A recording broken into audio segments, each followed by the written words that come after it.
Well, hey everybody, welcome to episode 3 of the Paws Up Podcast, your spot for all things FIU athletics. And we got a special one, ladies and gentlemen. That's why we're live for the first time in this show's history. We're talking with the one, the only, the athletics director of FIU, none other than Scott Carr. How you doing, Scott?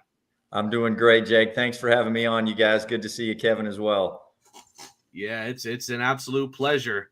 Scott Carr has been the athletic director of FIU for just about a year now. As a matter of fact, if I'm not mistaken, 5 days ago, it was the 1-year anniversary of when you were appointed as the next athletics director here at FIU. Scott has been in the game for 25 years. Prior to this, has had spots in University of Central Florida, Auburn, Southern Miss, and even the Orange Bowl. Correct me if I've missed a spot, Scott.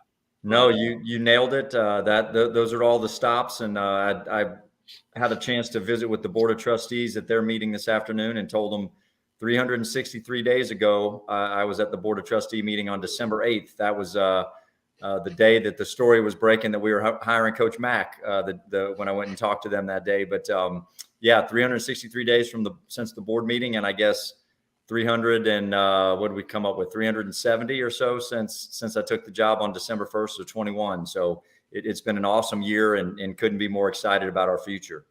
I have fond memories of when you first joined FIU, that original press conference at the what is it? What do they call it? The cage at the Graham Center at the podium, and just seeing all the students and some of the athletes, coaches, everyone was lined up to hear what you had to say about the future of FIU athletics. And it was an awesome moment and a year. Where did the time go? Just felt like we were getting ready for our football season last year when we played Long Island, and now we'll become full circle. Another season in the history book. So again, thank you so much for being here, Scott. Hopefully we can make this a thing. We might have to bring you back for baseball and whatnot. Hey, all right. Absolutely. Whatever we need to do to get the Panther name out there. Yeah, it's our pleasure. And when I was the sports director of Panther Now, we were lucky to have Scott join us on on the podcast there, The Claw, and that was a super fun time. And yeah, like I said, just any time to get to talk about FIU and FIU athletics, that's what we're here for. So let's get right into it. As we just talked about, it's been a year, a little over a year, I should say, since December 1st of 2021. You've had that time to get settled into FIU, become the athletic director, and just give us your honest thoughts. How do you feel about the current state of FIU athletics? I couldn't feel better. I'm super excited. We had a good first year. Needed to do a lot of laying of the foundation, as they say. There was just a lot of, I'm going to call it sort of behind the scenes work that we needed to get done. Things like starting up an annual fund that we call the Panther Club. We needed to get the wheels in motion on that. That just takes a little while to get that up and going, and doing some different things with looking into facilities and some of those different areas where we're in the middle of working on a strategic plan. So we're working on that strategic plan still. We should have that done here in the next few months. We're going to be working on a facilities master plan that'll have a capital campaign to go along with it, so we can get out there and do some fundraising and start upgrading our facilities. And so, just had a really good opportunity to get a good first year, a good base, as I call it. And the whole goal is that this year 2 is going to be much better, much bigger. We're going to accomplish a lot more. And so that's always going to be the goal. Every time we accomplish something, we'll celebrate for a minute, and then it's going to be right back into let's take it to another level. As soon as I saw the billboards on the turnpike advertising FIU football and FIU athletics, I was like, oh man, we got something special brewing here. FIU is going to be on the map. This is so cool. Since I forgot about that. That was so long ago. Here, I said I forgot about that. It was so long ago. I had forgotten about the billboards. But it was massive in my opinion, just to get the word out there. You know how many people are on the turnpike every day seeing FIU advertised. Tell you one thing, I don't recall seeing a University of Miami billboard or FAU billboard on the turnpike, but FIU, they were front and center. Absolutely. Yeah. So what sections of FIU athletics do you believe that you've improved the most since your time here? That's a great question. I think the areas that I was really trying to take on year one, I think we've had a lot of improvement in them. So I'll start with uh, building the brand, right? That was a big piece. Was we really wanted to get active on social media. We wanted to get really good there, get better there. We've had a chance to hire a few people that are really doing a good job for us now. I think we're starting to hit our stride in that area to really be able to engage with our fan base, because we have such a young fan base, and that ties in really well to social media platforms, right? Is being able to reach people that way. Definitely wanted to make an impact with FIU students to really get out and meet them and let them know how important they were to us. And happy to say that from an attendance standpoint at football, it was the most students that have come to our football games since 2011. So we're happy about that, but not satisfied, right? We want to beat that number next year. So definitely wanted to make an impact there. Wanted to make an impact on the game day experience. The feedback that we got, we did some surveys back in January of last year and got some feedback from our fans about just how important tailgating was in some other areas. So getting use of Tamiami Park and being able to do some of the things that we did for the game day experience. I think people really enjoyed the game day this year. The promenade area for the students to tailgate, I think, was a big hit. So was really excited about that. Revenue generation. That was something we really wanted to focus on. We sold more football season tickets this year than last year. We've raised more money this year than we did the year before. So really wanted to focus on revenue generation. Again, we did a nice job there, but we got to do better, right? We got to continue to do better and get things going. So those are some areas that we and then really getting out into the university community and building those relationships with people on campus, because the number of people on campus, non-students I'm talking about now, that the staff members that just love FIU athletics and want to see us be successful. So needed to get out and meet a lot of those folks, and then getting out to just meet the Panther family, getting out and doing some alumni events and getting out there and meeting a lot of people. That was exactly what I was trying to get accomplished this year, was just to really trying to check all of those boxes and make sure that we were in a good place. And then there was a one it's always hard to measure, but you get positive feedback on it, is we really needed a culture change in a lot of our sports programs. We've talked a lot about that with football, but just in the athletics department in general, right? It just to have a little different attitude and a little different thought process, and have a lot of positivity and a lot of high aspirations, set some goals high, and put a plan together to go achieve those. So again, you asked a question, Jake. I could probably talk for another 2 hours about year one, but those are some of the main ones. Oh yeah, absolutely. And to the fellows watching live on Twitter and YouTube, we appreciate the comments you've been rolling in. And if you're watching and have any questions for myself, Kevin, or Scott, please feel free to ask them down in the comments. We'll be happy to address them later on. So what areas of FIU athletics are you actively looking to change or fix right this moment? Like what's on the top of your to-do list right now? Sure. Revenue generation, brand building, right? Mm-hmm. Those are always going to be front and center. We've really got to get out to our fan base and let them know how much we need them, how much we need their support, right? And what that means is we need them to join the Panther Club. We need them to buy tickets, come to the sporting events. We need that. We really need that. Year one, it was just more talking about who we were and what we were trying to do. Now we really just need people to step up and support us financially, so that we can really take things to another level. It's so hard to. I like that graphic you just put up. That's great.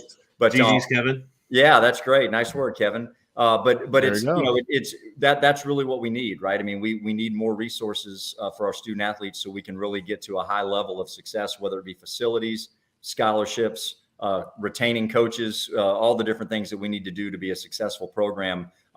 This year two is going to be a year of resources, right? Really getting out there and getting those resources going. But the other things that are top of mind, obviously, we got a football coaching staff that we really want to keep together. We've got a men's soccer staff that we really want to keep together, right? So there's always those things that you're working on every day to make sure that you're continuing to not just maintain, but grow and grow on the success that you've had. Mm-hmm.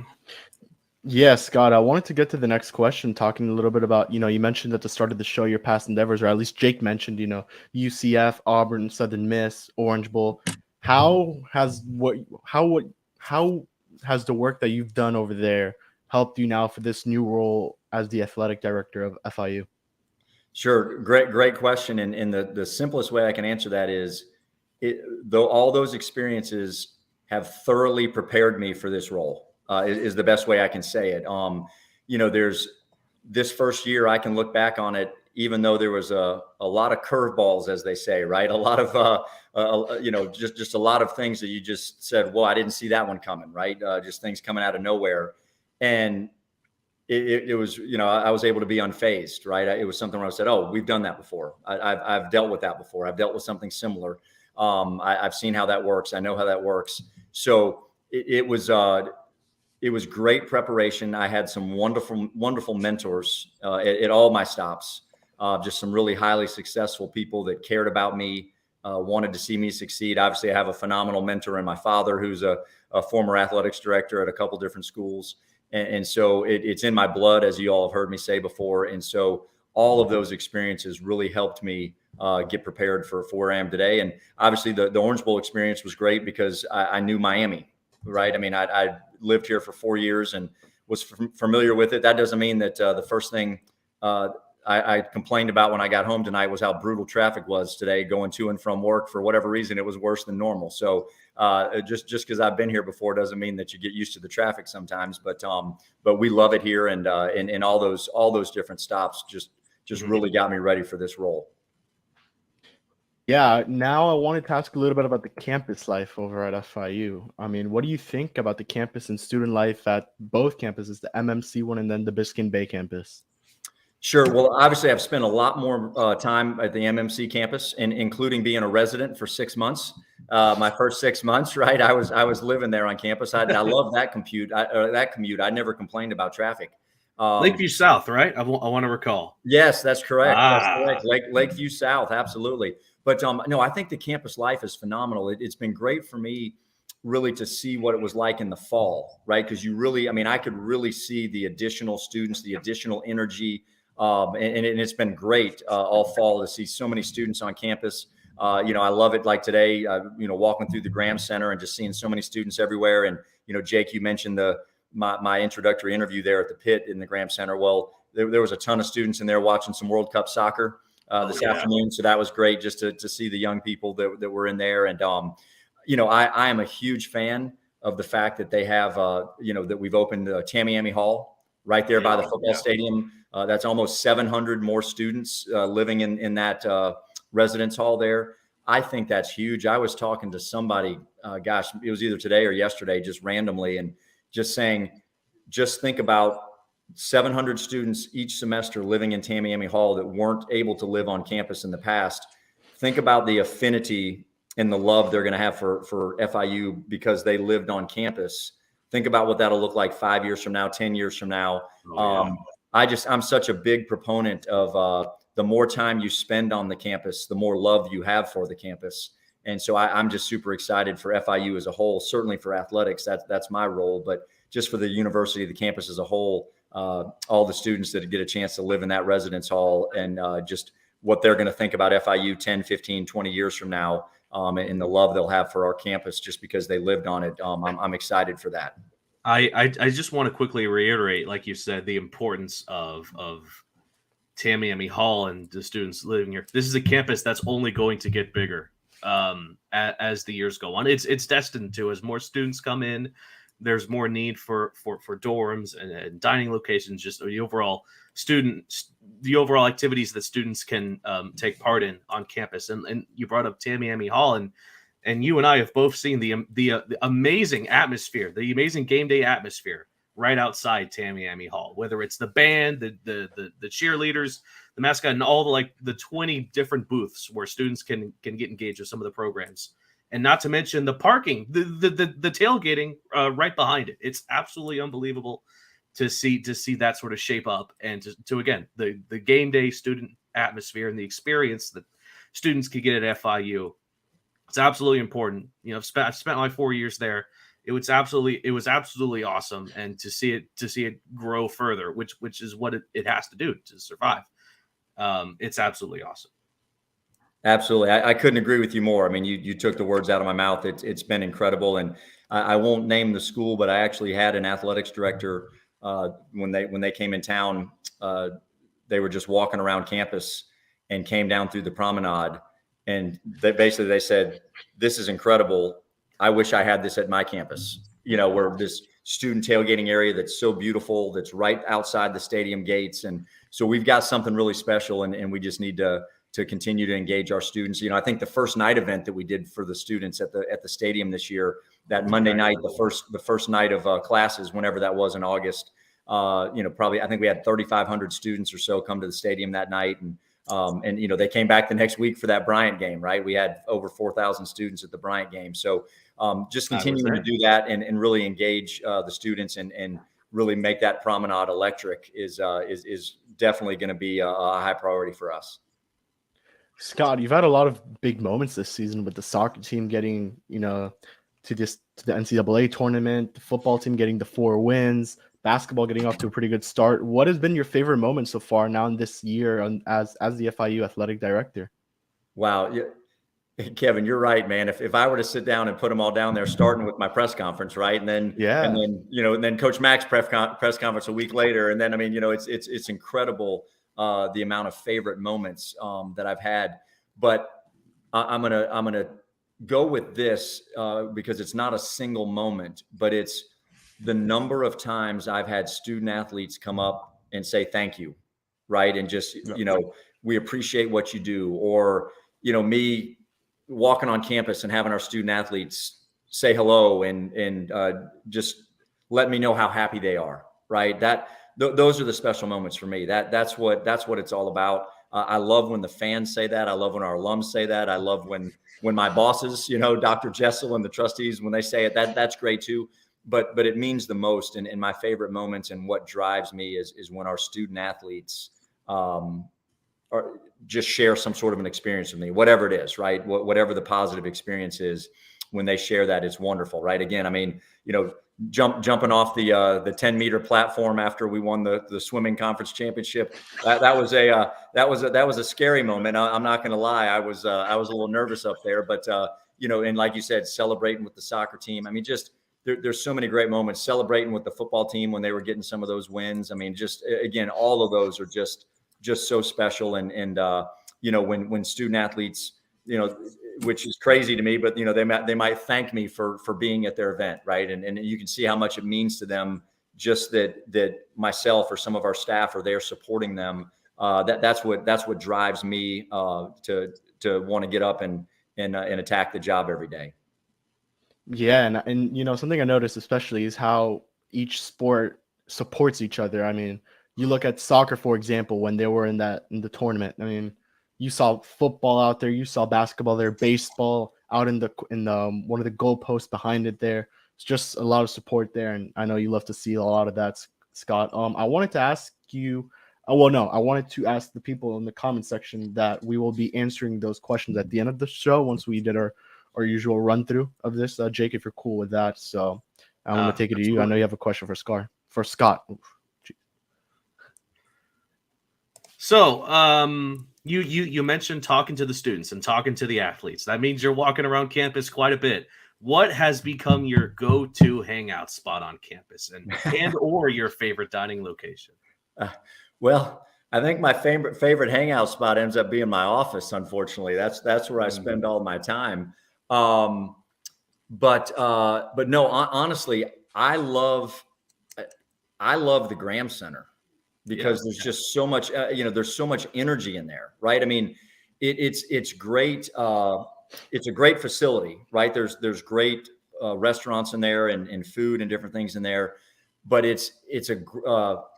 love the energy. I love just going through there and it's always buzzing, right? There's so many students talking and, all tables set up, whether it be with student organizations or what else that they may be setting up in there. So I really just love going through the Graham Center, but the campus is so beautiful. I love water and I love palm trees. So I think I'm a perfect fit, right? I'm a perfect fit for FIU and for our campus, right? Because that's what I love. And, something that was really cool is I actually had another athletics director, a different one from the one I told you before. And then even my dad, who's a former athletics director, he was in town for the Thanksgiving week. And both of them in different conversations told me how beautiful our campus is, how well kept it is, right? I mean, just, so many campuses you go to, there might be a pretty section of campus, and then there's a not so nice section of campus, right? And really at FIU, it's all immaculate. They keep the ground so well, right? They're, the grass is mowed, it's edged, it's green, everything looks great. And so we love that. And I guess I'm kind of stumbling here, Richard, because I've always gone Richard, and you got Jake up there on the screen. So I'm seeing Jake, and I'm so used to calling you Richard for a year, so I'm not sure where I'm supposed to go right now. But it's one of those where I know, when we were talking when I first got here, that I love food, right? I'm a foodie, so I'm always trying to eat at different places. But now that I've actually finally moved into a house, I'm finding more food spots down here than I'm getting up there. But from a convenience standpoint, I end up at Tropical Smoothie probably more than anything, just because it's the closest place. And if I need to grab a quick bite, I'm just running right there to get something. But, Chili's is a great spot up there, right? Right there with the water and the outdoor seating and stuff. And, but there's a lot of great food options on campus. And, I think they do a really nice job with that. It's just, for me, I end up throwing something in the microwave and eating at my desk most of the time, because that's the amount of time that I've got to have lunch. Never forget the Ropa Vieja story. Never forget it. Yes, that's Kevin, right. Kevin, you'll need to learn that one day. Yes, Ropa Vieja. Kevin, Ropa Vieja. Yeah. I need to learn, huh? Yes, absolutely. If it's on the plate, you got to take it down. That's basically. I've had it. My grandma makes it. It's pretty dang good. So well, if you put it on your plate, you got to finish it. That's the moral. Mm-hmm. That's Scott's motto, all right. Finish what you eat. Oh yeah. It's not better than me. I'm going to compete. I'm going to compete in everything, man. And if you put a big old bowl of Ropa Vieja in front of me, I'm going to win. So just know that. I love it. Scott, I wanted to ask you what you've done outside of FIU. Maybe gone to a Heat game, Dolphins game. You've gone to any of those sporting events thus far in your time at FIU? I have not. I have not made it to those. I was at the Orange Bowl game last December. I'm a member as the AD at FIU. I'm a member of the Orange Bowl committee, so I'll be at the Orange Bowl game again this year. But I have not made it to some of those. I was going to try to make it to the tennis, because that was working in my schedule, but I think it rained that day or something, so they were canceling stuff. Yeah. But I haven't made it to many of those sporting events, to be honest with you. If I'm either going to FIU sporting events or I'm spending time with my family. I haven't made it to too much other stuff. I made it to the Marlins Stadium, but that was for That was for the Baptist Health had a function, so I was going to that. But I haven't made it to too many of those areas. I'm trying to think. We've been to the beach a few times, right? The one there, Bill Baggs, I think it's called, there on Key Biscayne. So we've been to the beach a few times, because that's my deal. I'm a beach guy, and from a competitive standpoint, as I tell people all the time, is I've never lost when I went to the beach. I'm undefeated. Every time I go to the beach, I have a great time. So I'm undefeated there. So we end up going there, and then we our house now is down here in Palmetto Bay, so we're 35 minutes away from Key Largo. So that's always nice to just be able to kind of run down there, and whether you go to penny camp or do something like that, just to relax a little bit that way. That's sort of how I'm wired. And then my younger brother lives up in Parkland, so he's an hour away, and one of my best friends lives in Parkland. So sometimes if we have a few hours off, we may sneak up there and say hello to them for an afternoon or something like that. But I haven't made it to the pro sports down here just yet. No, you got to get down there soon. I will say that they're looking good. Dolphins looking good. We talk some Dolphins here as well. Let me say this though, Kevin. So let me go on record to say this, okay? Uh-oh. All right, because I always like to point these kinds of things out when it's not my team. I just want all the Dolphin fans to remember what they were saying this time last year so that there'll be a little bit less to say stuff about certain people in the future. Because this time last year when I moved down here, the Dolphin fans were not happy with a certain quarterback, right? And now everybody's wearing his jersey, right? Mm-hmm. When everybody this time last year should have been giving him a little grace. And I'm with you there. Absolutely. Okay. Instead, they were giving him a hard time. Kevin and I are the 1% that have always loved Tua. So you guys know what I'm saying. So every time I meet a Dolphin fan, I make sure I call them out for the fact that coming into the season, they were basically like, well, I'm just not sure about it. Okay, well, you got yourself a heck of a quarterback and a heck of a team. So I just like to always point that out when it's when I can get a little jab in there sometimes, you know, and because it's not, I don't have a dog in that hunt, but you know, sometimes people are a little quick on the Twitter trigger. And they don't, you know, and then they're a little slow on the apology on the Twitter trigger. So I like to call that out when it has nothing to do with me. Yeah, I will say. Keep going. I cut you off. Sorry. No, go for it, man. Go for it. I was gonna say I actually bought a Tua jersey maybe a month after he got drafted, so I've had that and I still wear it. So I've always been a believer in Tua. Jake knows that. I know Jake's always been a believer in Tua. Haven't missed a game yet, you know. Yes, exactly. He, you know, again, he seems, I don't know him obviously, but he seems like a great person. I always like to root for good people, and he seems, from what I can tell, he seems like a really good person. But I get a good chuckle out of it when I see all these Dolphin fans that are you know over the moon, and I'm going, I don't think that's where you were this time last year. So those people are still here. They had that tough loss against San Francisco, and those people that had nothing to say when Tua was on that 5-game winning streak, they've crawled out of their holes and are back on Twitter. A lot of silence when he's doing well, right? There's silence when he's doing well, and all of a sudden one bad game, and here we go, right? So exactly. Yeah, I want to talk a little bit about. No, it's okay. It's okay. I want to talk some football as well, Scott. You know, FIU football, pretty good season, really good season. I mean, when you look at the last 2 seasons combined, 1 win in the last 2 seasons. There, you bring Coach McIntyre, you bring a pretty new coaching staff. It seemed to have worked very well as they went 4-8. Although it's not the record you guys want to see, it's still a huge improvement compared to what you saw last year from this team. How would you assess the football season? Yeah, absolutely.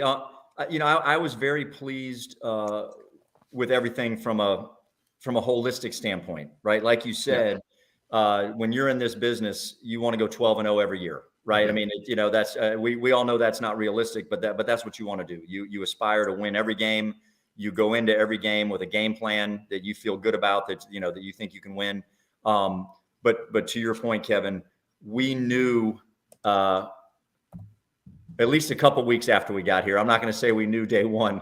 We knew that it was going to be a rebuild, right? We knew that it was going to take some time, right? And so I'm very pleased with Coach McIntyre, the staff that he put together, the culture that he's built with our football team. I mean, we're I'll give the credit to Eric Henry, because I believe I read it in one of his tweets a while back that we were the 3rd youngest FBS football team. So I'll take his word for that. He's a great guy, and so I'll shout out to Eric. Yeah, he's Eric, great. If you're watching, you're up next, buddy. Okay, Eric, we got you. Yeah, and so so we knew we were young. We knew there'd be a lot of growing pains. We knew that of course the team had gone 1 win in 2 years, right? So we knew part of the culture change was that the young men needed to believe, right? They needed to trust the coaching staff. They needed to believe that they could win. And I think you saw that a lot when, we might have a bad loss, right? And then win the next week, right? Or, maybe we didn't play well 1 week, and then the next week, maybe we didn't win, but we played really well, right? And the one thing that I saw all year long was that we played hard. Our young men, they never gave up. They played hard. They wanted to win. It's just, we weren't, we were very young. We weren't really deep. Right. So we knew going in that injuries needed to be, in our favor, and they certainly weren't. We had, I don't know how many different offensive linemen that got injured, and defensive backs got injured. And, we just suffered a lot of injuries throughout the year, some with the defensive line and things as well. And, but couldn't be more pleased with a year one, building the foundation, getting ready for year 2.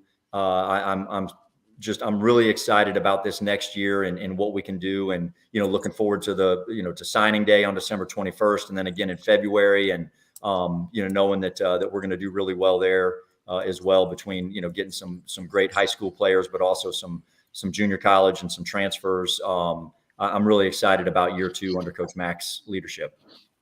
Yeah, and I want to get into that a bit, but I do want to ask you about McIntyre himself. How did the hire come to be? How were the conversations like prior to Coach McIntyre being hired, and why did you end up choosing Coach Mack? Sure, absolutely. Well, it was one where we interviewed a lot of people, right? We wanted to be very thorough. We interviewed a lot of people, and something, for me that was really, really big was the culture piece.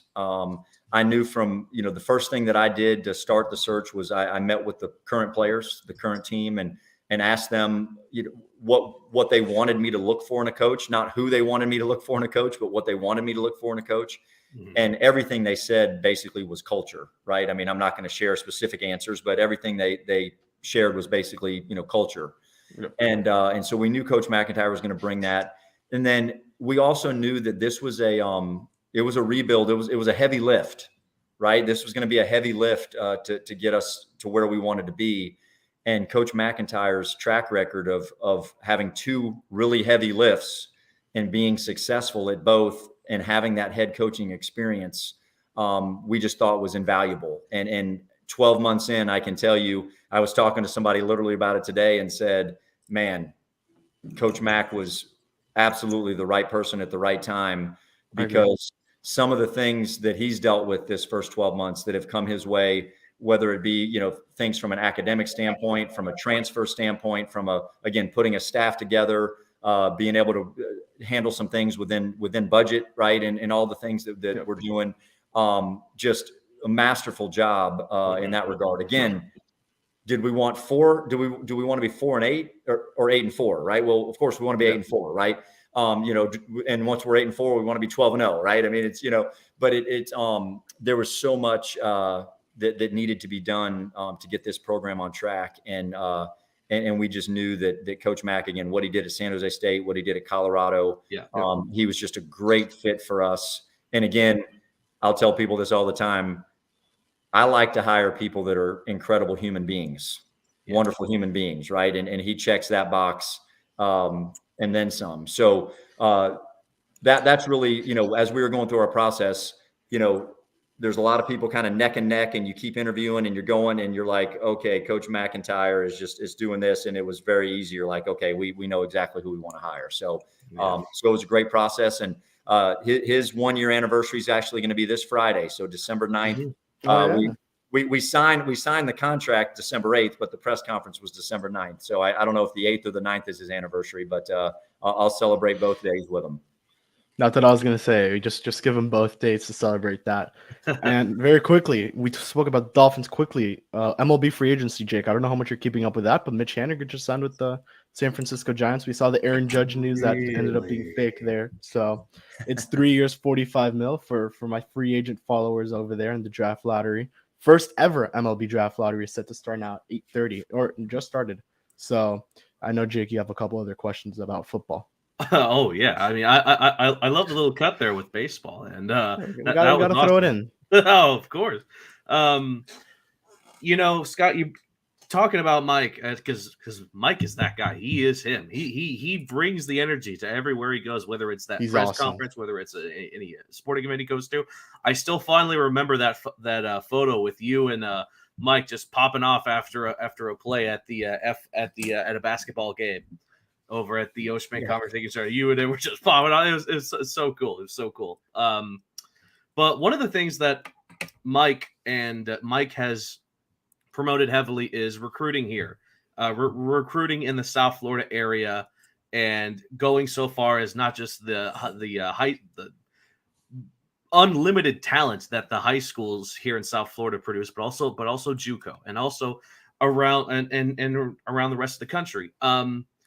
Just give me your thoughts on overall recruiting so far for Mike's tenure, the amazing talent he's been able to bring in, and along with that, this is a two-parter. Also, I'd love to know your thoughts on the transfer portal and how it's both benefited and as well as hurt FIU football down this stretch so far, as the transfer portal evolves along with the rest of college football. Sure, absolutely. That's a lot, man. Are we ending at midnight or at 1 a.m.? But no, it's yeah. So I'll start with the recruiting piece. Obviously, to kind of go back to a little bit of Kevin's question for the interview piece. Coach McIntyre did a great job answering how he was going to recruit down here, and basically the easy way I can say it is how relentless he was going to be and the relationships that he and his staff were going to build here in South Florida. And I know that's accurate. He spoke at I'm trying to think of what the event was called back in the spring. He spoke at an event up in the Broward County area with a lot of coaches and young men that were winning awards, football awards. And he was the guest speaker. And I actually had a high school coach at one of the big time programs down here. When I met this high school coach, just say, Scott, phenomenal hire with Coach McIntyre. He said, I didn't know who Coach McIntyre was when you hired him. He said, but the relationship he's already built with me and the staff, and he goes, I hear the same thing from other coaches in the area. He said, phenomenal hire, right? And so he's doing those things, right? He has a plan for how he's going to make sure that he's got those relationships built with all the coaches down here. So he's doing a great job with that. I've been very pleased with the recruiting that he's doing. He knew last year, just to give you a gauge of when I say that we knew that there was a lot of building that needed to be done. When he took over the football program, we had 6 offensive linemen on scholarship. 6 on scholarship, right? I mean, that's, you want to have closer to 15, right? At least 12, but maybe 15. And so he signed a ton of offensive linemen this past year. And, some were high school, some were junior college, some were transfers, right? I mean, it was a little bit of everything. And I think that's what coaches and Coach Mack are seeing is the formula now, right? It used to be as a coach before the whole transfer portal piece, you were signing high school kids and every once in a while a junior college here and there or whatever. And now you're realizing that there's going to be that balance. You're going to get X number of high school and X number of JUCO/transfer to help fill some immediate needs and get some guys with experience while you're getting those high school guys in the weight room and used to the speed of the game in college. And so we have a lot of true freshmen on our team right now that are South Florida guys.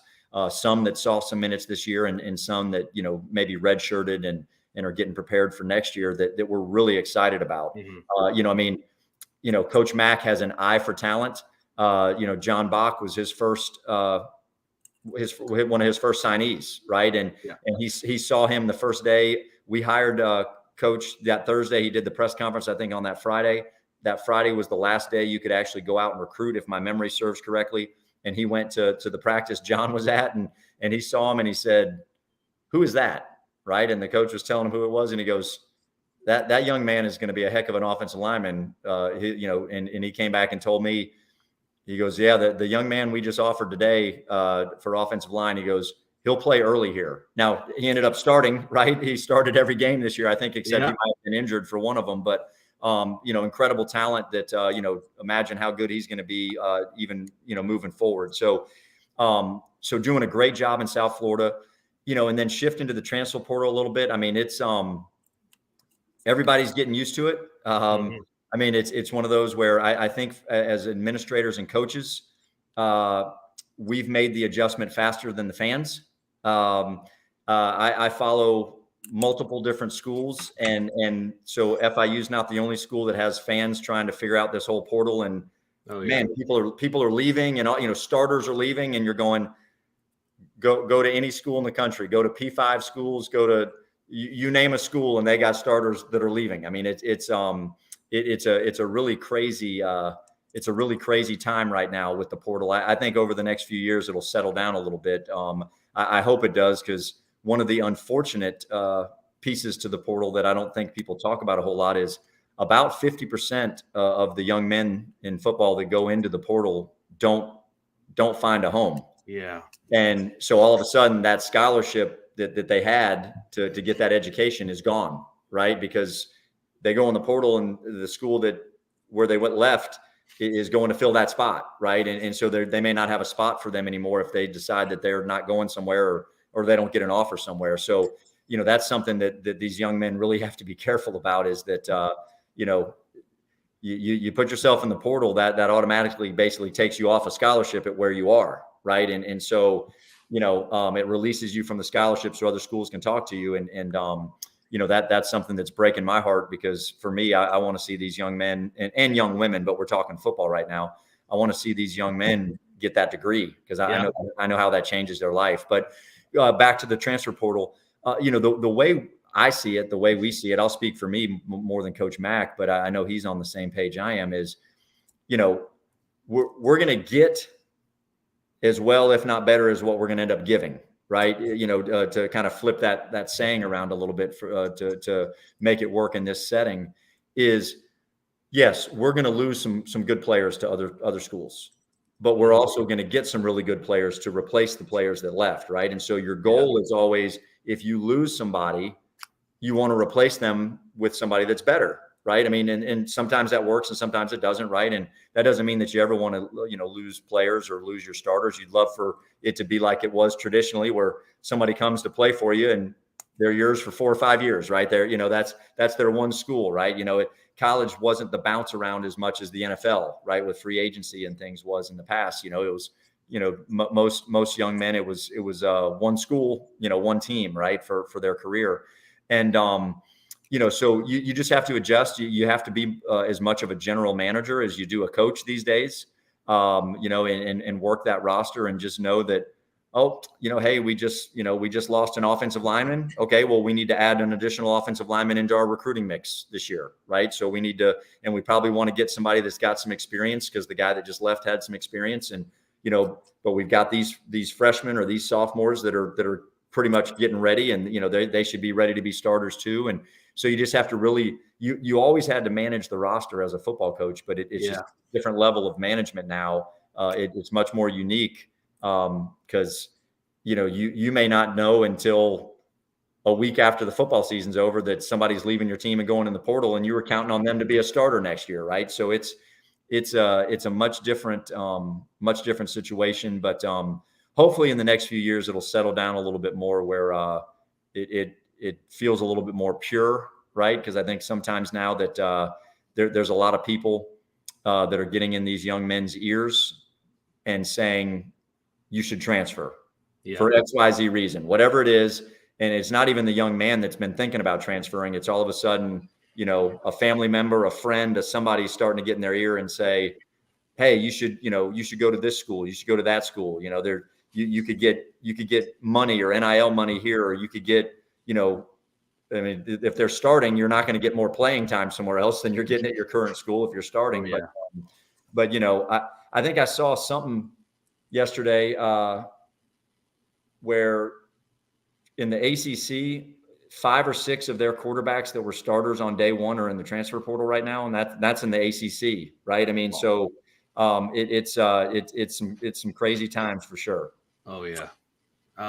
So before we get to our news break, let's quickly talk a bit about soccer, because seems like all soccer does is break expectations exponentially. It seems like that's all they do. So ever since you've arrived to FIU, you've made a point about bringing home championships. You talked about it in your opening presser, and the men's soccer team has held through. They got 2 this year, a regular season title and then the conference title as well.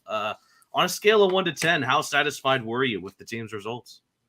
I've got to give it a 10, honestly. I mean, I think they played extremely well. The thing about soccer, as we know, is you can play better than the other team and not get the result, right? I mean, I have no issues with how well we played at Duke, right? I mean, we had more shots on goal. We had more shot attempts. They just, their goalkeeper made some great saves, and they had the one, the one heel kick that they happened to score on. But outside of that, we limited their chances. And I thought we played our hearts out. I thought we played really well. And that's the frustrating part about soccer a lot of times is, you can feel like maybe you were the better team that day, but you didn't get the result. And so I'm extremely proud of them. Again, I think the culture in our men's soccer program is phenomenal. I think that culture, certainly you need talent as well, right? Culture without talent, you're still not going to win a lot, right? So, but you take culture with talent, and that's the winning formula.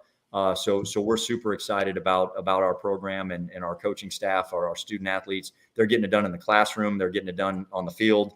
They're getting it done in the community. They've got great character. The young men on the team. So couldn't be more pleased with where we are with our men's soccer program for sure. Yeah, Scott. Final question when it comes to soccer. I want to ask you the expectations going into next season. What are they? I mean, obviously, they must be sky high after what you guys did this past season. I would assume it's just get past that Sweet 16, maybe, Scott.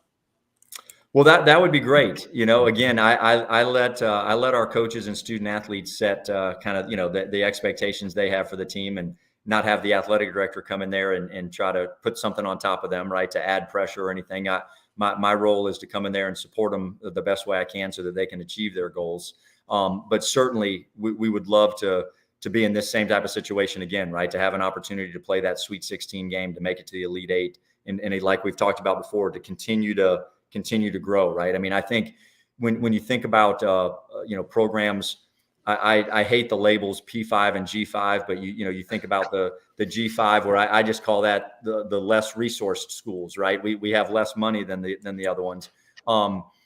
To be a top 16 seed 2 years in a row so that you could get a bye and then host the next round, that's incredible, right? I mean, I realize Marshall won a national championship not too long ago, but it's incredible to do that 2 years in a row. And I'd love for us to get a chance to do that again, to where we could get that top 16 seed again. And, we're going to work with Coach Russell and figure out what he thinks he needs from a support standpoint to help us accomplish that. So that's always the goal, is to get that top 16 seed and get a chance to host that second round, right? It's the first game, but get a bye and be able to host. That's that's always a goal, because that really gives you a chance to go deep in the tournament. And of course, like in anything, especially men's soccer, I mean, you'd love to win that national championship. But again, I'll let the coaches and the student athletes set those goals for next year rather than me as the AD, for sure. Yeah, and I mean, you talked about hosting the game, Scott. That was a crazy game. I don't know if you were there with the rain and the penalty shootout. That was, Scott was there. He wouldn't miss that for the world. That was one of the craziest soccer games I've seen ever in my life. I mean, how that came down on to the wire edge like of my that. seat. Every single penalty, every single taking PKs. I was there, and let's see. You can see that there's some extra gray right there from all those PKs. And I had to have lost at least a year off my life for the heartburn that I was dealing with.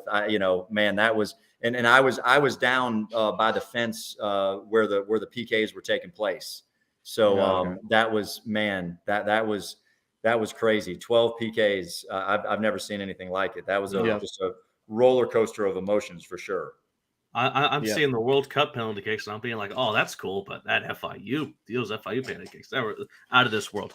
Yeah. All right. I think it's time for a quick news break, where I shall take over and go over some current events going on with FIU and the conference world, starting off with the 8 FIU football players have earned all Conference USA honorable mention recognitions, including 3 offense and 4 defense. The offensive players include quarterback Grayson James, offensive lineman Jacob Peace, and sophomore tight end Rivaldo Fairweather.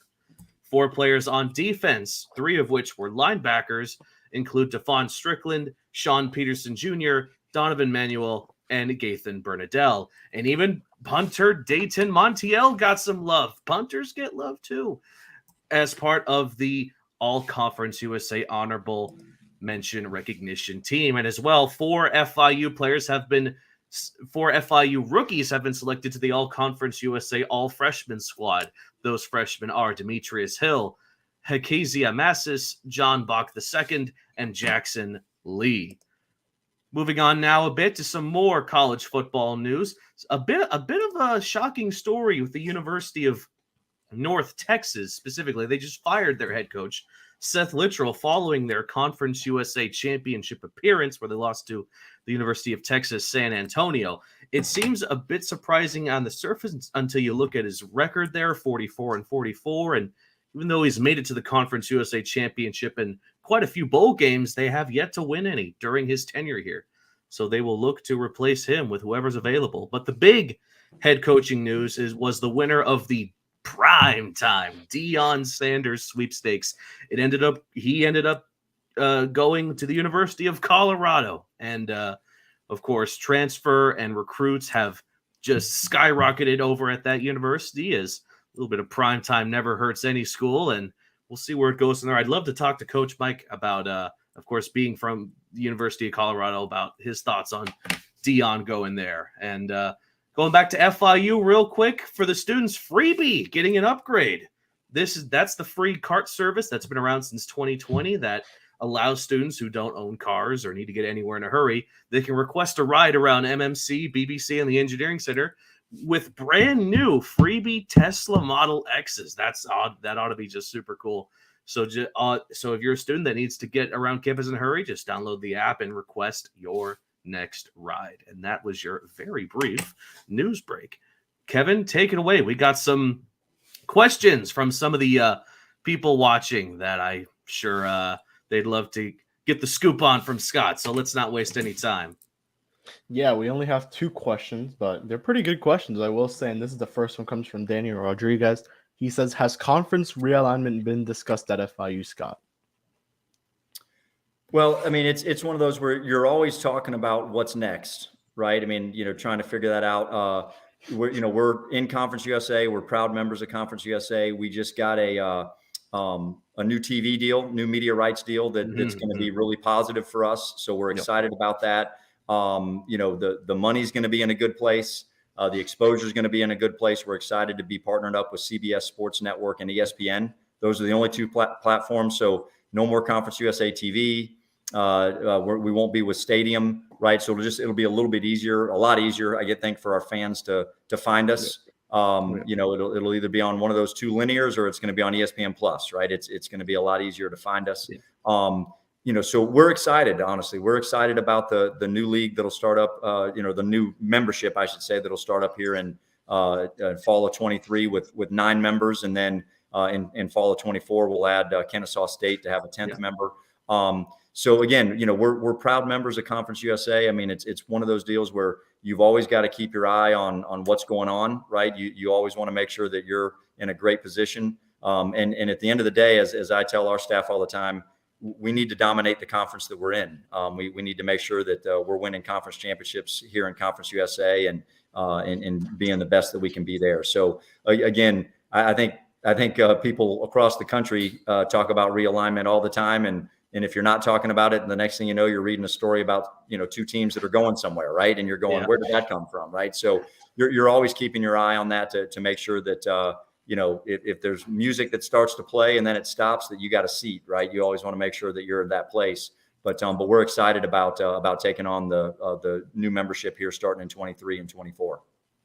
And then the final question comes from Edwin Garcia. Any chance we'll see some Sunblazers throwback football uniforms? Gotta love the Sunblazer branding. We just look at the top right. We love our Sunblazers. Yeah, sure. It's a good question. I don't know about a full uniform, right? Uniforms are not cheap. We talked earlier, brand new ones too. We talked earlier. You guys put it up there about joining the Panther Club, right? That helps us get new uniforms, right? Folks aren't short on letting me know that what we need to get. But it really helps when they help me buy them, right? I'd love to buy some new uniforms. It's just funding to do that is great too, right? But kind of kidding aside a little bit, we definitely want to do a lot more with the Sunblazer, right? Some throwback situations, 365 out of the year, right? And make sure that we're working on that from a merchandise standpoint and trying to mix it into our game days and uniforms and stuff a little bit as well. I'll be honest, we don't have a thorough plan just yet, right, of exactly what that's going to look like. But between Sunblazer and Vice, right, we definitely want to make sure that we're ramping up what we're doing there from a uniforms, from a theme, from a merchandise standpoint, getting all of those areas aligned, right? And that doesn't just happen, week to week. You can't just say this week we want to have a Sunblazer game next week and have some merchandise, right? It's a much longer lead time, but we're certainly having those conversations back here. I love the Sunblazer. I love that stuff. My previous school had a lot of fun with an old mascot, and we certainly plan on having fun with the Sunblazer for sure. Mm-hmm.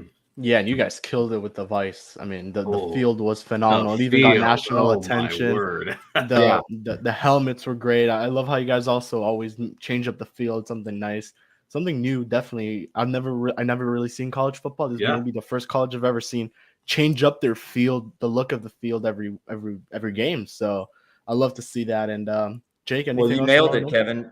You nailed it. We're the only school. We're the only school out there that changes our field design. Only FBS school. I don't know if an FCS does it, but only FBS school that changed our home field design every game. So that's something unique to us that we really enjoy doing, and we're gonna keep doing it. And I love the fact that every game was a different uniform combination, whether it was the change of shirt and pants with with the different helmet designs that have been. Every week, it's cool to see something new, something refreshing every week for a football game. Just for the aesthetics alone, it's very pleasing. Absolutely. Well, and again, that's part of the building the brand and getting people to pay attention a little bit more, right? When they're seeing some of those things and they're looking out for that stuff. And again, we're going to keep doing that. We just scratched the surface this year on our brand building. I'm really excited about what we're going to be doing here this next year, because to show where we were when we first started, I actually had people complimenting me on how great we were doing with our social media. And that was like my first month on the job. And it was stuff I was doing, and I'm terrible at it. Right. But we've got people in place now like Dan Frisella and Hunter and Christian and some of these other guys that are just really good. And Mikey, we got a great team now that's really putting some great content together and putting it out for us. So that's always good. And, I thought I saw too. I don't know, Kevin, if you had more questions, but I thought I saw where my man Danny Dennis had asked one about some facilities out there. It's that one right there. Yeah, thanks there you for all go. You do, proud Panther Club and stakeholder.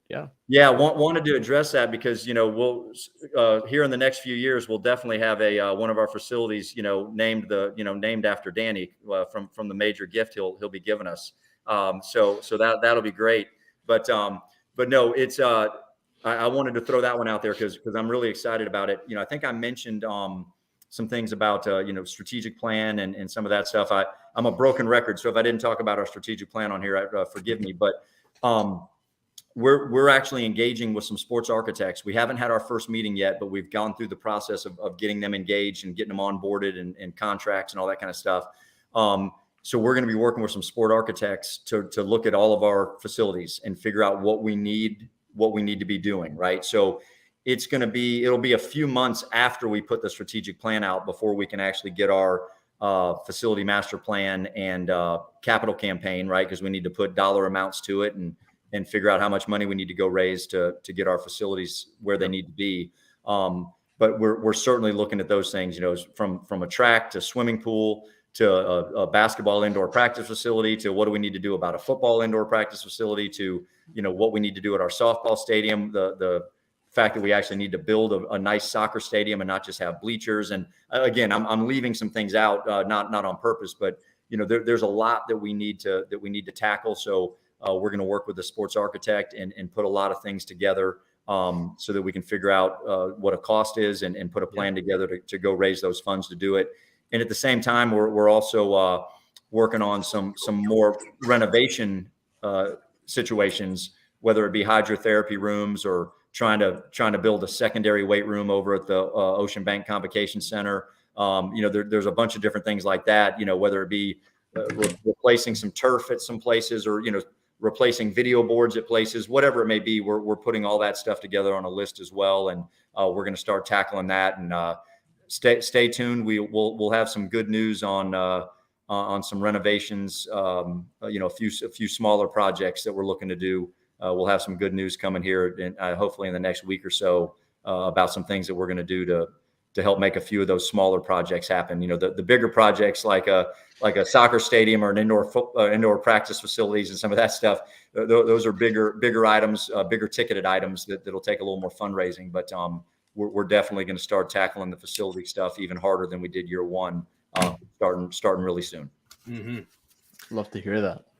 Yeah, I do have one quick question. I actually asked you this question during the episode of The Claw way back in the day, and I kind of want to ask it again, especially because now it's even bigger to me because I kind of work for them now. Hockey at FIU, will we ever see it? Well, I don't think you're going to see hockey at FIU from an athletics standpoint anytime soon. I assume you're talking about men's hockey as well, right? Yeah. Yeah. When it comes to Title IX, if we added hockey, we'd probably have to add 2 to 3 women's sports as well, and then we'd have to add a facility, and budgets and things of that nature. So that would probably be in the distant future. Just to be honest with you, so that I'm not stringing you along, right? But I think it's a great sport. I know a lot of schools that have it as an intramural sport. Does FIU, do we have it as an intramural sport or no? We do not. We have a bunch of intramural sports. A club sport. Yeah, I should say clubs sport. And intramurals, but no hockey as of yet. Okay. Yeah. So I know some other places I've been, they've had it as a club sport. I didn't mean to say intramurals. I meant to say club. They've had it as a club sport, but yeah, that's a, that one, let's just say we're being pretty thorough with our strategic plan. That is not a part of the next 5-year strategic plan at FIU athletics. Worth a shot. Absolutely. Sure. All right. It's time for one more section here on the show, Scott. If you're down for it, let's predict some New Year's 6 bowl games. I know the New Year's 6 is very near and deep to you, Scott, but start things off here with none other than the Orange Bowl coming up on December 30th. I know it's a little early, but hey, who better to talk to about New Year's 6 than man who's been part of one of the biggest bowl games in the history of college football, talking about the Orange Bowl. We got Clemson, Tennessee. I'll go first. It's kind of a toss-up. I've liked what I've seen with Clemson, but the absolute change going over at Tennessee to being one of the powerhouses of college football, getting the number 1 spot earlier this year, it's going to be close, but I think I'm going to have to go with the Volunteers in a very close one this time. What say you, Scott? Well, I think honestly, with all these picks, I should probably just say I'm remaining neutral and saying it's going to be a tie. That's probably the best way to keep myself out of trouble. But with this one, I probably have to stay neutral since I'm technically a member of the Orange Bowl committee. I don't know that I'm allowed to predict that one. I'm going to have to pull a Herb Street and say I'm announcing at that game. So I can't do that. We'll stay safe on that one then. What say you, Kevin? Man, you look at the matchup and I don't know if will this be that upset game, and man, I'm gonna choose this as my upset pick of the week. I'm gonna go with the Clemson Tigers beating the Tennessee Volunteers. Interesting. Let's move things on to the Sugar Bowl now. Kansas State versus the Alabama Crimson Tide. Who you got, Scott? Well, I'll preface it by saying I worked at Auburn for 6.5 years. Mm-hmm. Oh, okay. Yeah. So there's times, well, as I tell people as an AD, you got to go with your head instead of your heart if you actually want to make a good decision. So I think, Alabama's a tough team to beat. They are a very, very good team. So I'd have to say Alabama on that one. Unfortunately, I got to agree with you. And Alabama was this close to getting back into the college football playoff. They're that worthy of a team. And even though they're just out of it, I guarantee you Nick Saban and the Alabama, they're not going to let up just because they're not in a college football semifinal. I got to go Crimson Tide. What say you, Kevin? We're going to go clean sweep here. I'm taking Alabama. You mentioned it. That's just one of the powerhouses of college football. Unfortunately, they did not make the college football playoffs once again, but we have a new team in there, and I believe that's TCU. So that'll be interesting how that'll work out. Moving on to an actual college football semifinal game. It's the Peach Bowl on December 31st. The time has yet to be decided. It could be either 4 or 8. Georgia, Ohio State. It would be quick. It would be quick to write off Ohio State just because of the success that Georgia has had. But the Buckeyes play teams tough. they play teams super tough. That's what they're known for. They have their wonderful quarterback there who is a Heisman finalist. It's one of those things where it would be awesome to pick the upset, and lo and behold, you get it right at the end of the day. But I just can't see a way that this high-powered Georgia offense and their just as high-powered defense can somehow let Ohio State stay into this game heading into the third and fourth quarter. I'm taking the Bulldogs. What say you, Scott? I think that's a good pick. They have looked almost invincible this year, so I think that's a solid choice. Kevin? Yeah, I'm going Georgia as well. Another clean sweep. I can't wait to see whoever. Is this the first ever time we've had 2 clean sweeps on this show? I don't know. We'll have to get back to the Jonathan episode for that because he took some crazy upsets, and I think he actually did pretty well. But moving forward, the Fiesta Bowl. Michigan, TCU. Michigan is just like Georgia, right? They don't look like they can be beat. They don't look like they have a shot. But there's just something about TCU and the way their quarterback is played. I hear Kevin and or Scott being like, oh, God, he's going to pick the Horned Frogs, ain't he? I'm not going to pick the Horned Frogs. But I do think they're going to keep this very close. It's going to be down to the wire because I think TCU and their quarterback is a much better team than most of the nation has given them credit for. They had that tough loss to Kansas State in the championship, but they deserve to be here, and they deserve to play a team that high caliber of Michigan, and they're going to put on a good show. But I got to go with the Wolverines. How about it, Scott? I would have to agree with you. Going back to my head over heart, right? I think TCU's quarterback.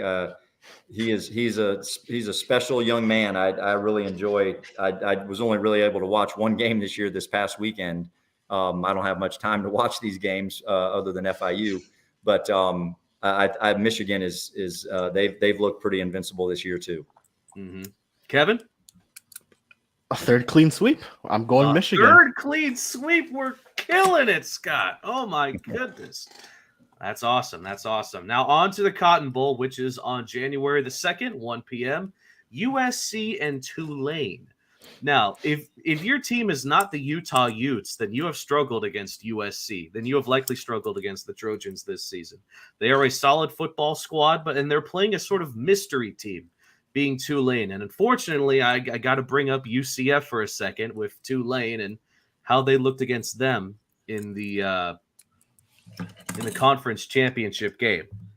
But again, it's Tulane feels like a mystery team. You don't really know what you're going to get. That's not a good thing. It's not a bad thing because if you spend the time and really look deep at Tulane, they have a very solid program, but so does USC.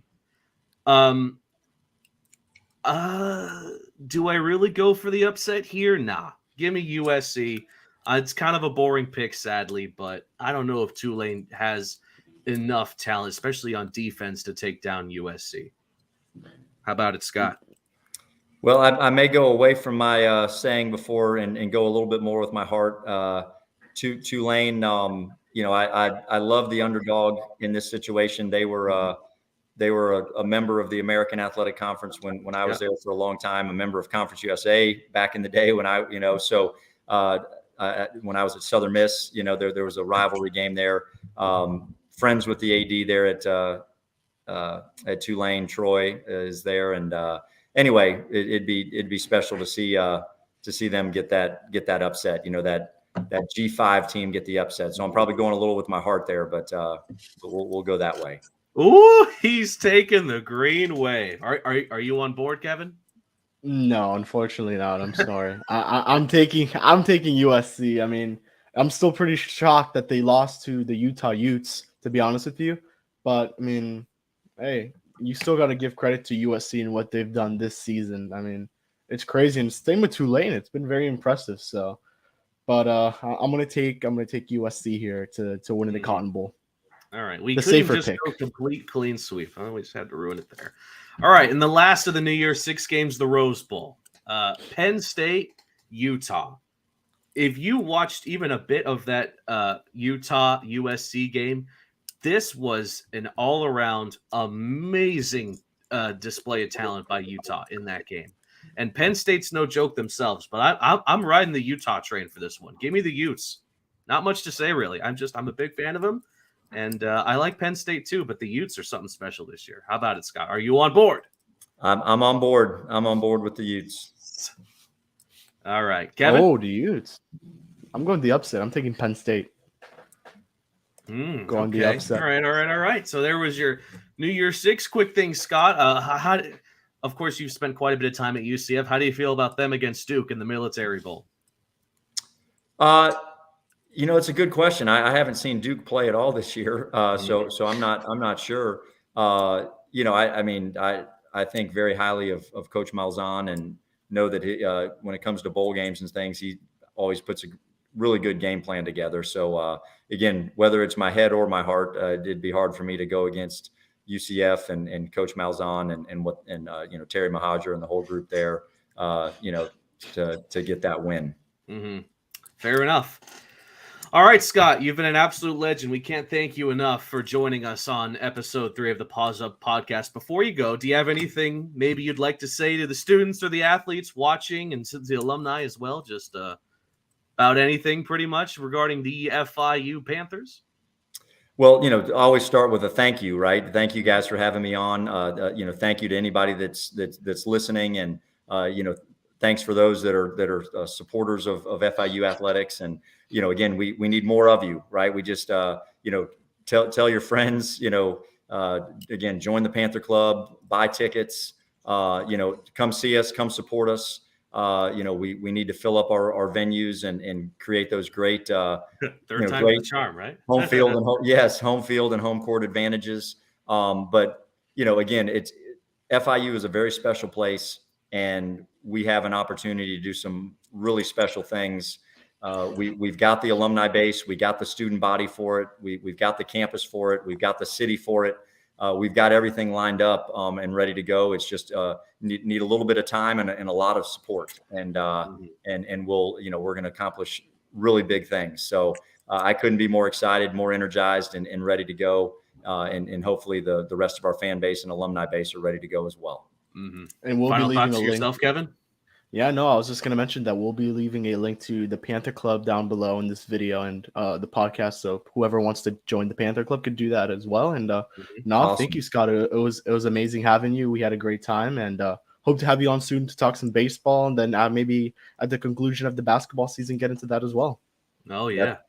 Sounds great. I love it. I'm looking forward to watching our basketball teams compete, and obviously with Coach Witten getting started, and our softball team, and anyway, so much, tennis and swimming, and I mean, we just got so much going on. So really excited for the next chapter now that the fall sports have concluded. Looking forward to the winter and spring sports. So it's exciting times. FIU is one of those fortunate schools that has a bit of everything. There's always something going on, and it's always exciting to be a part of that. To the fans that have been watching on Twitter, YouTube, and or Facebook, we can't thank you enough. And again, for and keep those questions coming. And thank you so much. And again, Scott, thanks again for taking the time to join us for episode 3 of the Paws Up podcast. Until next time, Paws Up. Paws up. Paws up.